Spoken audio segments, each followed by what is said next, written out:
Friends, আশা করি আপনারা সবাই ভালো আছেন এবং আগামী দিনে ভালো থাকবেন। আজকে দেখাবো কল্যাণী এক্সপ্রেসে কাপা কনস্ট্রাকশন, কাঁচরাপাড়ার কাপা কনস্ট্রাকশন। এটা হলো কাপা লিঙ্ক ফ্লাইওভার। ওপরে দেখতে পাচ্ছেন কাপা লিঙ্ক ফ্লাইওভার, যেটা অনেকটা কাজ হয়ে গেছে। আর আমি আজকে শুধুমাত্র কল্যাণী এক্সপ্রেসে কাঁচরাপাড়া কাপা দেখাবো। এখন আমি কাঁচরাপাড়া কাপা থেকে কাপা ফ্লাইওভার হয়ে হালিশহর জেঠিয়া পর্যন্ত দেখানোর চেষ্টা করবো। এটা হলো সার্ভিস রোড, ওই দিকটা হলো সার্ভিস রোড চলে যাচ্ছে। এখন আমি কাপা ফ্লাইওভারে উঠেছি, শুধুমাত্র কাপা ফ্লাইওভার। আর ওপরে দেখছেন কাপা লিঙ্ক ফ্লাইওভার, যেটা পশ্চিমবঙ্গের দীর্ঘতম ফ্লাইওভার হতে চলেছে। আজকের আপডেট 13 সেপ্টেম্বর 2024 শুক্রবার। এখন দেখছেন কল্যাণী এক্সপ্রেসে কাঁচরাপাড়া কাপা ফ্লাইওভার। আমি এখন যেটা কল্যাণীর দিক থেকে হালিশহরের দিকে যাই, সেই লেনটা ধরে যাচ্ছি। আর কাপা ফ্লাইওভারে নেমেই হলো সার্ভিস রোড, কাঁচরাপাড়া কাপা সার্ভিস রোডে কনস্ট্রাকশনের কাজ চলছে, সেটা দেখানোর চেষ্টা করব। সঙ্গে থাকুন। Thanks for visit my channel. Thank you.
এক্সপ্রেসে কাঁচরাপাড়ার কাপা, এটা হলো কাপা কল্যাণী এক্সপ্রেস 4 লেনের মধ্যে সার্ভিস রোডে কিছুটা কাজ বাকি রয়েছে কাপার দিকে। এখান থেকে হলো Shibdaspur 5 kilometre, airport 40 kilometre, Halisahar 4 kilometre. এখন দেখছেন কাঁচরাপাড়া কাপার সার্ভিস রোডের কাজ অনেকটা চলছে। আর ওইদিকে সার্ভিস রোডটা 100% কমপ্লিট হয়ে গেছে। Kalyani express west Bengal highway development corporation WBHDC Kolkata metropolitan development authority KMD এর অধীনে। কল্যাণী এক্সপ্রেস ডানকুনি মগরা কাপা Kalyani Barajaguli corridor. Kalyani express 2 number জাতীয় সড়ক Delhi road, GT road. Kalyani express Belghoria express 34 number জাতীয় সড়ক অথবা 12 নম্বর জাতীয় সড়ক করিডর। এখন দেখছেন কাঁচরাপাড়া কাপা, এদিকে সার্ভিস রোডের, ওইদিকে সার্ভিস রোডটা হয়ে গেছে, এইদিকে সার্ভিস রোডটা এখনও কাজ চলছে। এদিকে এখনও সার্ভিস রোড পুরো 100% কমপ্লিট হয়নি। সঙ্গে থাকুন।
কাঁচরাপাড়া কাপার এতক্ষণ আমি সার্ভিস রোড দিয়ে গেলাম, এবার আমি কল্যাণী এক্সপ্রেসে 4 লেন থেকে যাব।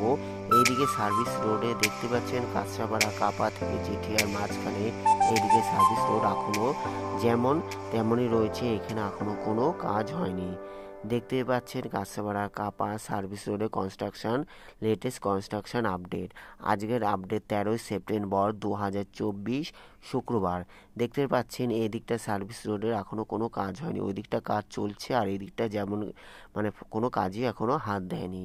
কল্যাণী এক্সপ্রেসের 6 লেন কনস্ট্রাকশন আপডেট। এই দিকটা হলো সার্ভিস রোড পুরোটা হয়ে গেছে, আর এখানটা হলো সার্ভিস রোড, সামনে হলো জেঠিয়া ফ্লাইওভার যেটা 4 লেন 100% কমপ্লিট। এখান থেকে Shibdaspur 3 kilometre, airport 38 kilometre, Halisahar 2 kilometre. সামনে হলো Shibdaspur 3 kilometre, airport 38 kilometre, Halisahar 4 kilometre. এখন দেখছেন কল্যাণী এক্সপ্রেসের কাঁচরাপাড়া কনস্ট্রাকশন আপডেট। সামনে হলো Halisahar Jetia flyover 4 lane 100% complete. দেখার জন্য অসংখ্য ধন্যবাদ। ভালো লাগলে অবশ্যই লাইক, কমেন্ট, শেয়ার, সাবস্ক্রাইব করবেন। যারা সাবস্ক্রাইব করেছেন তাদের অসংখ্য ধন্যবাদ। সবাই ভালো থাকবেন। এই দিকটা হলো হালিশহর থেকে এদিকটা হলো হালিশহর। এখন দেখছেন কল্যাণী এক্সপ্রেসের হালিশহর। এদিকটা হলো জেটিয়া ফ্লাইওভার যেটা 4 লেন 100% কমপ্লিট।